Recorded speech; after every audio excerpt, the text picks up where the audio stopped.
Have you ever noticed someone who seems to have this almost supernatural control over the space around them? They don't raise their voice, they don't plead or argue, they simply withdraw and everything changes. The energy shifts, people start to question, to chase after them, to feel unsettled. It's like a silent power that commands attention without a single word. Now pause for a moment and imagine this. What if you did the same? What if instead of reacting immediately to every little thing, you chose silence? What if you stopped responding automatically, stopped exploding or retreating out of impulse, and instead simply stepped back with awareness? What do you think would happen? This is where the real power lies. When you stop being always available emotionally, physically, psychologically, the world around you goes into crisis. Why? Because people are used to controlling you through your reactions, through your impulses, through your predictability. But the day you choose to withdraw, the entire game changes. Those who thought they knew you realize they know absolutely nothing. Carl Jung once said, "Everything that irritates us about others can lead us to a better understanding of ourselves." Think about that. When you become inaccessible, who really gets desperate? Who gets irritated? Who tries to provoke you just to get a reaction? This reveals far more about them than it does about you, and it shows how much you are still being manipulated without even realizing it. You keep giving yourself away to please, to maintain peace, to avoid losing people who deep down were never really with you. With every forced yes, every immediate response, every emotional reaction, you give away a piece of your energy. And at the end of the day, what's left? Tiredness, frustration, an emptiness you can't quite explain. I'll tell you why. Because you are too available for those who don't deserve even a minute of your silence. This video isn't about turning your back on the world. It's about choosing yourself. It's about learning what Jung called individuation, the process of becoming whole, authentic, and complete. This process begins when you understand that silence can be stronger than 1,000 arguments. That withdrawal, when it comes from awareness and not escape, is an act of power. So I want to ask you now, looking right into your eyes, how long will you continue to be controlled by the emotions of others? How long will you react like a puppet every time someone pokes your wound? Maybe it's time to cut those strings, to withdraw, to become a mystery. Because when you stop being available, everything changes. You've been taught since childhood to always be present, to respond quickly, to please, to say yes, even when you want to say no. This is ingrained in us. We are conditioned to believe that our worth lies in how available we are to others. But here's a truth that nobody tells you clearly. Excessive availability is not a virtue. It is a prison. As long as you think you need to be accessible all the time emotionally or otherwise, you will be manipulated, drained, and forgotten as soon as you are no longer useful. Why? Because being always available makes you predictable, and everything predictable becomes a tool. People start to use you as an emotional emergency button. They press it when they want attention, relief, validation, and then they put you back on the shelf. You don't realize this because you're trapped in an illusion that being present for everyone will make someone be present for you, but it doesn't work that way. Carl Jung spoke about the persona, the mask we wear to be accepted, loved, and recognized. It is this mask that keeps you overly available. You say it's okay when you're suffocating. You respond immediately to messages even when you're exhausted. You explain yourself, justify yourself, defend yourself, as if you owe the world an answer for everything. But the truth is, the more you place yourself at the center of others' stage, the more you disappear from your own. Being available all the time is a subtle form of self-abandonment. It's a disguised way of seeking approval, avoiding rejection, and trying to control the image others have of you. But this control comes at a price, and the price is your peace. It's your vital energy being spread thin as if it were infinite, when in fact, it's very limited. People who want you available all the time don't actually want you. They want what you provide: validation, company, distraction, emotional comfort. But when you change, when you set a boundary, when you refuse to react, those same people get irritated. They accuse you of being weird or distant. It's not because you changed, it's because you stopped being functional for them. Here's the cruelest point: the more available you are, the less value others give you. Because what is too abundant becomes an emotional rag. No one respects what they don't have to earn. No one values what is always there.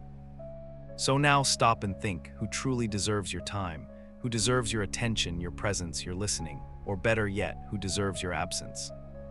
Before you answer, we need to understand one essential thing. Why do we react so much? Why do we give in so easily? What is behind this almost automatic desire to respond, justify, and please? The answer lies in what Carl Jung called psychic energy, and that's what we'll talk about next, because your energy is all you have, and if you don't learn to protect it, someone else will use it against you. If this is making sense so far, go ahead and hit the subscribe button. Join the community, there's so much more coming. Carl Jung didn't see the human psyche as an automatic machine that reacts to stimuli without consequences. For him, our mind is like an energy system. Every thought, emotion, and action consumes a part of that energy. The question is, are you choosing where your energy goes, or are you letting the world decide for you? Every time you react impulsively, you waste psychic energy.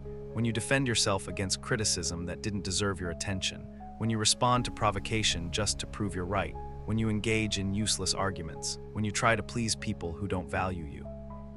You're spending your inner strength on things that don't nourish you. Jung was clear: what you resist persists. The more you react, the more you bind yourself to others. People who live emotionally drained are not weak, they are misdirected. And do you know what happens to someone who lives exhausted? They become vulnerable. And when you're vulnerable, you become easy prey.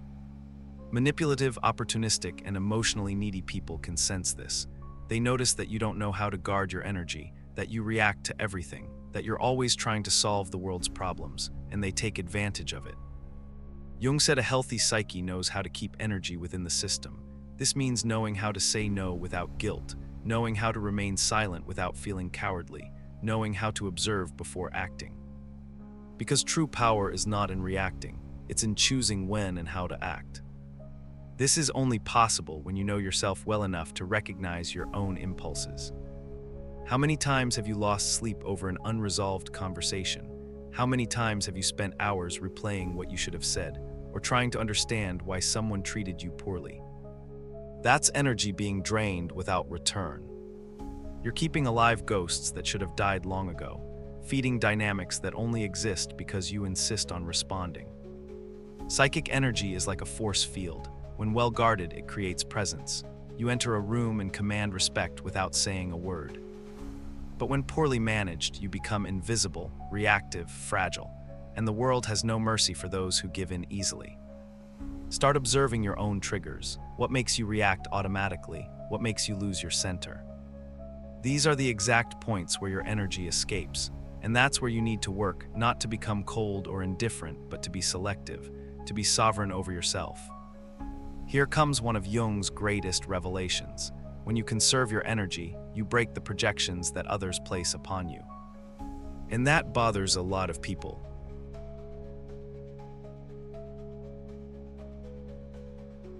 Now we're entering a dark territory, the territory of silent manipulation. Opportunistic people feed off your energy, and your unavailability completely disarms these games. Get ready to look into the eyes of those who have always drained you without you realizing it. You think you're in control, you believe your reactions are conscious choices. But the truth is darker. Most of your emotional responses are programmed, and those who understand this manipulate you easily. Opportunistic people don't need to raise their voices, threaten, or force situations. They just trigger the buttons you've left exposed, and you react, always. Carl Jung called this projection the psychological mechanism through which people project onto others what they cannot see in themselves. But there's another side few notice. While others project onto you, you also become the receptacle for these images. The more emotionally available you are, the more you become a blank canvas for these projections. You know that friend who only reaches out when they're in crisis, that partner who always needs you to save the day, that person who praises you, but only as long as you're useful to them. None of this is by chance. They're not relating to the real you. They're relating to the idea of you, the role you've agreed to play. And why do you agree? Because you're afraid of disappointing, afraid of not being loved, afraid of being abandoned. The most effective manipulation doesn't happen in shouting matches. It happens in the silence of guilt. When you feel that you owe something to the other, when you believe you need to be available to help, to understand, even when it destroys you inside. Here's the central point. The manipulator doesn't need to control you. They just need you to keep reacting the same way. But when you stop reacting, the game breaks. When you start saying no, responding with silence, withdrawing instead of explaining yourself, the projections begin to crumble. The mask they put on you falls. And this leaves people unsettled because they no longer know who you are. Worse, they are forced to look at themselves. Not everyone is prepared for that. Your unavailability is a threat because it forces others to confront their own emptiness. The silence you offer reveals the internal noise they don't want to hear. And then comes the attack, the criticism, the emotional drama. Not because you're wrong, but because you stopped serving as a convenient mirror. Jung said, "We do not become enlightened by imagining figures of light, but by making the darkness conscious." When you withdraw, when you stop feeding the cycle, the other's shadow begins to emerge. And this is unbearable for those who have always used you as an escape. But what about you? Are you ready to deal with the discomfort of being misunderstood, rejected, even attacked for protecting yourself? Are you ready to endure the silence that comes after the rupture? Because it is precisely in that silence that a new kind of power is born. Let's zoom out for a moment. We live in a world that's noisy. Everyone wants to be heard, to respond quickly, to win pointless debates, to prove their point even if it costs them their own peace. But there is a power that few know, and even fewer master. The power of silence. Not the silence of passivity or cowardice, but conscious, strategic, brutally lucid silence. The kind of silence that is not absence but amplified presence. Jung saw silence not as a void, but as fertile ground for inner transformation. When you stop reacting, you begin to observe. And by observing, you see patterns that previously went unnoticed. Emotional repetitions, manipulation games, cycles of self-sabotage. Silence allows for lucidity. And lucidity is dangerous for those who live to control you. Have you noticed how some people panic when you don't respond, when you don't explain yourself, when you simply disappear? It's not because they miss you. It's because your silence takes away their narrative control. While you speak, you're still in the game. But when you are silent, you change the rules. And that unbalances anyone who thrives on your reaction. True silence is not the absence of voice. It is mastery over one's own energy. It is the refusal to be dragged down by someone else's emotions. It is the conscious choice not to engage in battles that are not worth your wear. Jung said that individuation, the process of becoming who you truly are, requires this distancing. Because only in silence can you listen to yourself without the world's interference. But don't be fooled. Silence has a price. It will distance you from people who only valued you for the role you played. It will make you incomprehensible to those who only saw you through their own projections. It will make you seem cold, distant, arrogant. But all of this is a reaction from those who never wanted to deal with your depth only, your utility. Here is the hard truth. The more you mature, the more selective you become with your words. Because you understand that each sentence is an energetic investment. And not everyone deserves access to your truth. Sometimes silence is not retreat. It is sovereignty. It is the language of those who no longer need to prove anything to anyone. Silence is uncomfortable because it forces the other to deal with their own thoughts, their own internal noise. And this discomfort reveals more about them than any argument of yours ever could. You don't need to explain your absence. It explains itself.